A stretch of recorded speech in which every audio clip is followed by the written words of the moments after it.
Teka, Alam ko kung anong iniisip mo. Pero mas gwapo ako sa kanya. sino naman siya?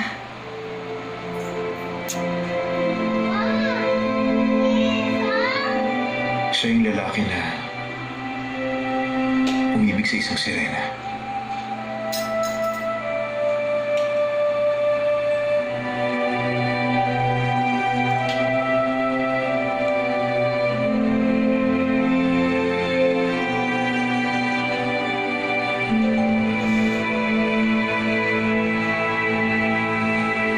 Nalunod ang lalaking yan sa tubig nung bata pa siya.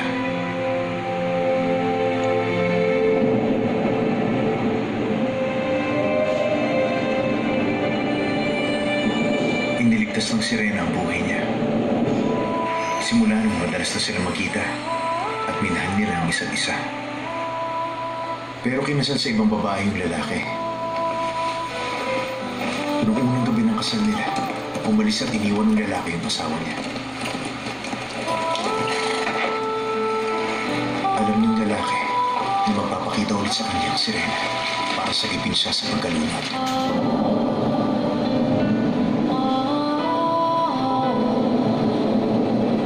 At para hindi na siya hanapin pa ng lalaki, binura ng sirena ang alaala nito sa pamamagitan ng halik. Lumipas ang panahon. Isang araw, muli silang nakitang dalawa. At yung ugnayan na dapat ay naputol na noon pa, muli itong nagbalik. Pagkatapos, ano nang nangyari?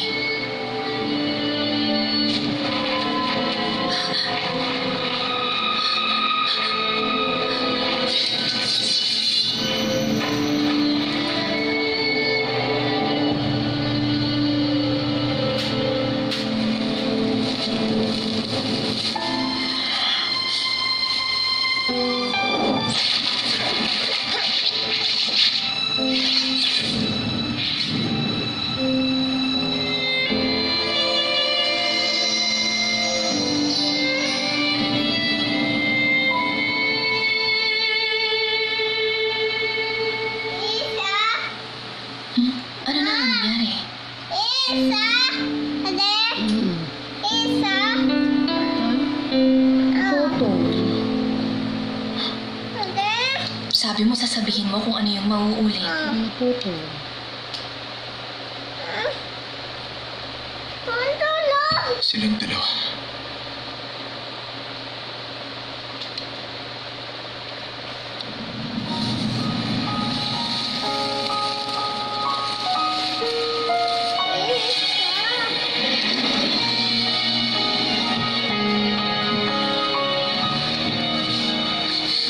Ito yung paborito mong malambot na persimmon. Ba't nandiyan kasi yan? Umuulan ba ng niebe? Hindi mo alam.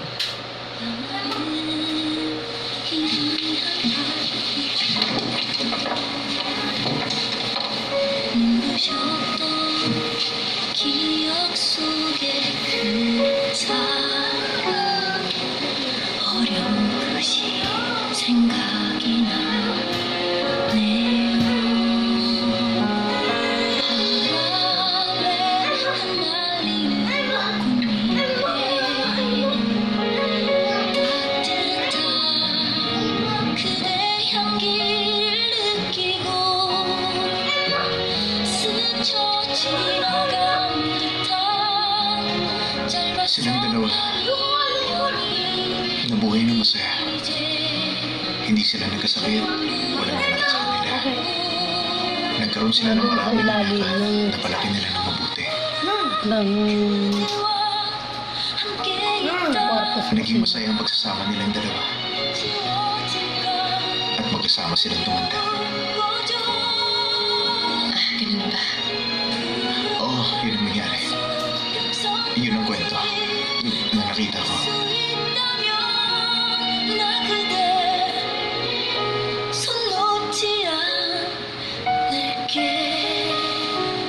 Pero bakit?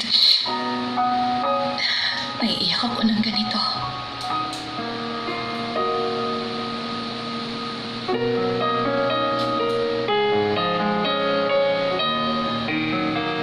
Halika, Sheena.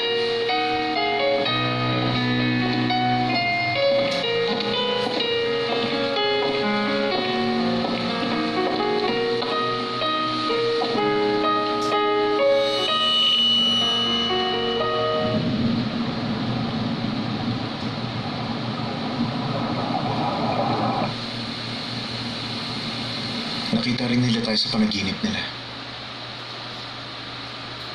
Eh bakit nakakatakot ang panaginip mo? Ha? Magandang panaginip yun ah. Oo. Natatakot ka na mauulit yung magandang panaginip? Wait. Hindi pwedeng malakas ang boses dito sa loob. Bawal yun. Mahaba na may ibang tao. Anong ibang tao?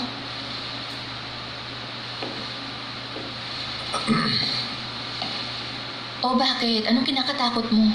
Eh, paano naman kasi? Magkaiba tayo ng sitwasyon noon. Paano magkaiba? Hindi ba sinabi mo? Kung magsistay ka rito, pwede kang mamatay. Kapag minahal mo ako ng totoo at hindi ko umalis sa tabi ko, edi tuloy ang tibok ng puso ko. Siguro kapareho din natin sila kasi nabuhay sila ng masaya tumandang magkasama. Yan ang kape. Kape? Hindi naman akong lalaking yan. Anong ibig mong sabihin? Ban. Hindi kasi ako sigurado. Kape, mo nga rin ang nararamdaman kape. ng puso ko. Ang pinakamabilis magbago sa mundong ito ay ang puso ng tao. Kaya may mga magkarelasyon na nauuwi sa breakup. Kahit nga yung mga mag-asawa na nag-iiwalay rin eh. Eh yung puso mo nakadepende pa sa puso ko. Hindi pa naman ako sigurado. Wala eh. Kaya ka ba natatakot? Oo. Natatakot ako.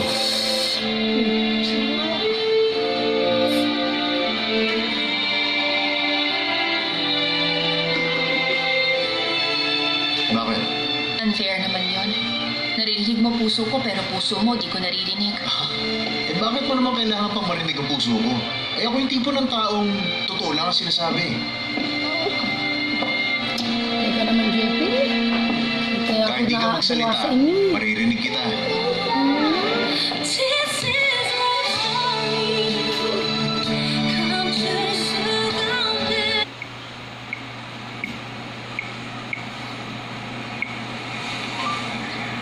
The number you have dialed is not in the directory. Please check the number.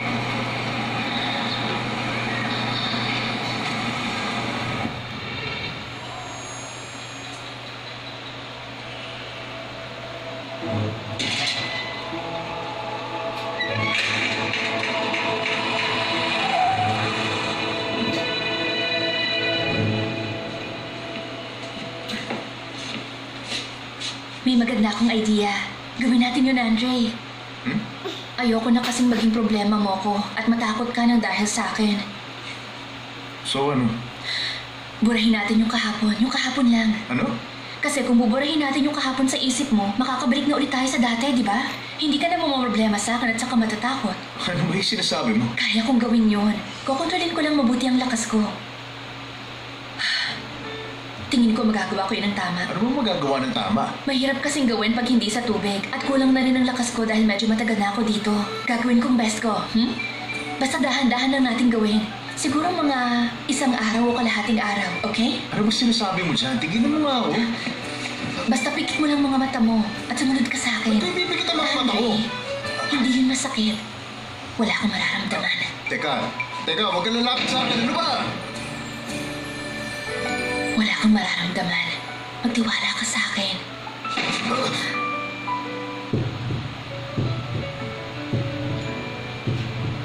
Teka.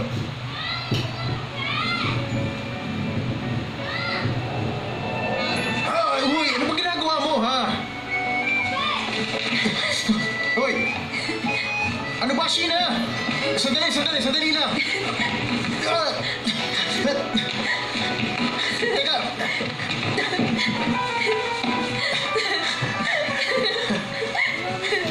Tama na, Sheena, ano ba? Andre!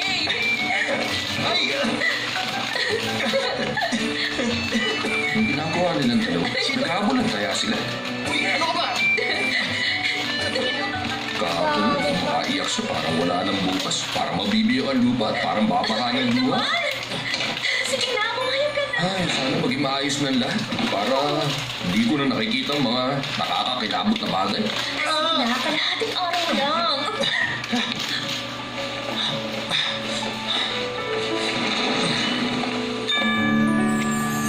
Okay, pwede. Sarado mo yung pinto. Mas okay kung mabubura ko kahit kalahating araw lang. Ano, lalabas na parang walang nangyari? Ito sasabihin ko sa'yo ha. Paano kung magbago ang puso ko at mawala nang nararamdaman ko sa'yo? Hoy, Andre. Matalino kaya akong Serena?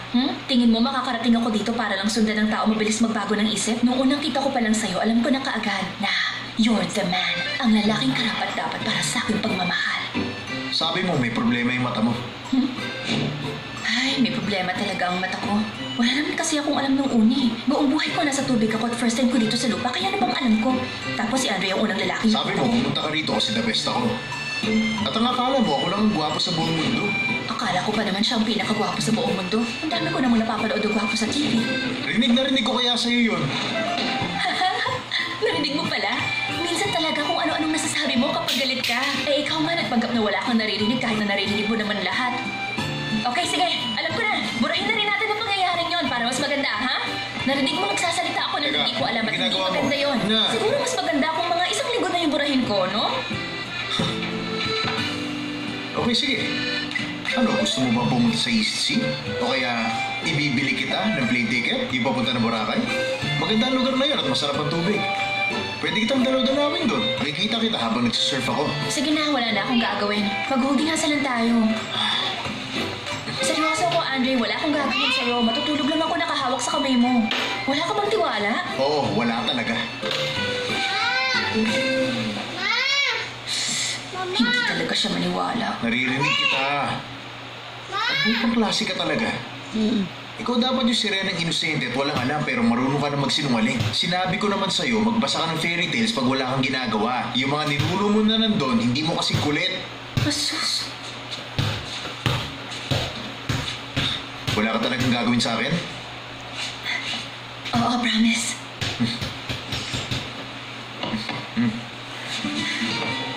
Wala kang gagawin ha? Basta ako, i-check ko lang yung puso mo kung okay ang pagtibok. Ayos ang pagtibok. Ikaw kasi ang nagpapatibok nito eh.